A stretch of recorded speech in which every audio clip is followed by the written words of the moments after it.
అందరికీ నమస్కారం. ఈ రాశి వారికి జరిగే శుభాలు అశుభాలు ఏంటో తెలుసుకుందాం. ఈ వీడియోని తప్పకుండా చివరి వరకు చూడండి. ఈ వీడియోని ఇంకా లైక్ చేయకపోతే వెంటనే లైక్ చేయండి. ప్రతిరోజు మీ రాశి ఫలాలు అందరికంటే ముందుగా తెలుసుకోవాలంటే కింద కనిపిస్తున్న రెడ్ కలర్ సబ్స్క్రైబ్ బటన్ ని క్లిక్ చేసి పక్కనే ఉన్న బెల్ బటన్ ని యాక్టివ్ చేయండి. అలాగే ఈ వీడియోని తప్పకుండా మీ మిత్రులతో షేర్ చేయండి. ఈ రాశి వారికి ఈ రోజు విలువైన వస్తువులు ఏమైనా దొంగలించబడతాయనే భయం ఉంటుంది. ఈ సాయంత్రం మీ పని ఏదైనా చాలా కాలంగా పెండింగ్లో ఉంటే అది పూర్తి కావచ్చు. ఇది మీ మనస్సును ఉల్లాసంగా ఉంచుతుంది.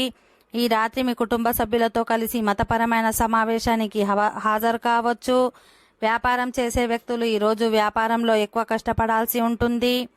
మీరు ఖచ్చితంగా ప్రేమ జీవితానికి సమయాన్ని వెతుకగలుగుతారు. ఈ రాశివారు ఈరోజు తాము చేసే పనుల్లో శుభవార్తలు వింటారు. ఈరోజు వ్యాపారానికి అనుకూలమైన రోజు. మీ శ్రమకు తగిన ఫలితాలు వచ్చే అవకాశాలున్నాయి. పిల్లల బాధ్యతలు ఈరోజు నెరవేరుతాయి. మీరు ఇంటి నుండి పని చేస్తున్నట్లయితే ఈరోజు మీకు మంచిగా ఉంటుంది. ఈరోజు రాజకీయంగా గౌరవం, పదవులు, ప్రతిష్టలు పెరిగే అవకాశం ఉంటుంది. ఈరోజు మీరు ప్రయాణం చేయవలసి రావచ్చు. ఇది మీకు చాలా ప్రయోజనకరంగా ఉంటుంది. రాత్రి సమయంలో స్నేహితులతో సరదాగా గడుపుతారు. ఓకే ఫ్రెండ్స్, ఈ వీడియో నచ్చినట్లయితే మా ఛానల్ని సబ్స్క్రైబ్ చేసుకోండి.